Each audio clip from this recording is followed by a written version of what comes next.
এই জায়গায় যদি কোনোভাবে একবার দাঁড়ান, লকটা খুলে নেই। এই জায়গায় যদি কোনোভাবে একবার বাইক ঢুকানো হয়, বাইক বাইর করতে অবস্থা খারাপ হয়ে যায়। ও এটা হচ্ছে, বাই দ্য ওয়ে, এটা হচ্ছে আরামবাগে আছি। আরামবাগে একটা বাসের টিকিট কাটতে আসছিলাম। কই থেকে বেরোবো, একদম পুরা ঘুরায় ফেলতে হবে, তাইলে যদি বেরোইতে পারি।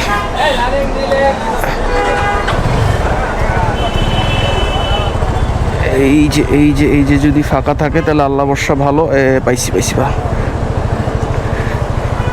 তো বাসটা পিছন দিকে ঠেলা না দিলেই হয়। হ্যাঁ, বেরোয় গেছি। পুরো সিরিয়ালে পুরাটা রাস্তা বাস দখল করে আছে, যার কারণে এই সেটা পার্কিংয়ের ব্যবস্থা নাই। যদি কোনো কাজে বাইক নিয়ে আসা হয় তাহলে তো অবস্থা খারাপ হয়ে যায়। বাইকটা যদি একবার ঢুকায় ফেলা হয়, দেখা একটু পরে বেরোয় দেখবেন যে আপনার বাইকের সামনে এনার কি সমস্যা, পুরো বাস টাস দিয়ে ভরে রাখছে, আর আপনার বেরোইতে অবস্থা খারাপ হয়ে যাবে। ও বাইকটা পুরো চকচক করতেছে, FZ ভার্সন 3। কমফোর্ট খুব মেনটেন করে বাইকটা, দেখলেই বোঝা যায়। খুব বেশি কিলো চলাও না খুব সম্ভবত। লুকটা খারাপ না, সবই ঠিক আছে ভাই, বাইকের সবই ঠিক আছে, কিন্তু সমস্যা হচ্ছে ইমার্জেন্সি টাইমে একটু দুর্বল।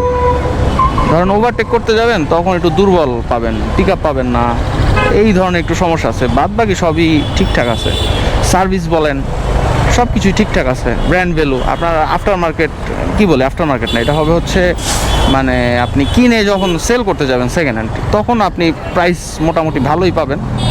কিন্তু সমস্যা ওই একটাই, ওই যে ইমার্জেন্সির সময়ে একটু দুর্বল। আসলে সব বাইকেরই কোনো না কোনো সমস্যা থাকে। এই যে জিক্সার মনোটন, এই যে আমার সামনে যে বাইকটা, এই বাইকটাতে টাঙ্কিতে জং ধরার যে সমস্যাটা, এটা একটা সমস্যা।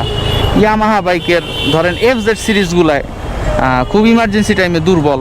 হ্যাঁ, প্রত্যেকটা বাইকই একটা না একটা সমস্যা থাকে। যেমন হিরোর যদি সমস্যা বলি, হুট হাট স্টার্ট বন্ধ হয়ে যায়, কোনো কিছু বলা লাগে না, আপনার মনের কথা বুঝে কোন জায়গায় বন্ধ হয়ে যাওয়া লাগবে। আপনি কোনো কিছু এদিকে তাকাইলেন, দেখলেন গাড়িটা বন্ধ হয়ে গেছে, আপনার দিকে তাকাইছেন কেন? এর মানে হচ্ছে গিয়া এটা মনে সেন্সর লাগানো আছে ওদের, যে আপনি কোনো কিছুর দিকে তাকাইছেন মানে ওইটার প্রতি মানে আকৃষ্ট, তো ওইখানে আপনাকে থামতে হবে, এর জন্য বন্ধ হয়ে যায়। এইটাও তো বন্ধ হয়ে যায়, এটা হিরোর বাইক এক্সট্রিম, প্রচুর চলছে এই বাইকটা, প্রচুর চলছে। কারণ 125cc বাইকগুলোর মধ্যে এটার লুকটা একটু ভালো, তো মানুষজন কিনছেও, আর বন্ধও হয় প্রচুর।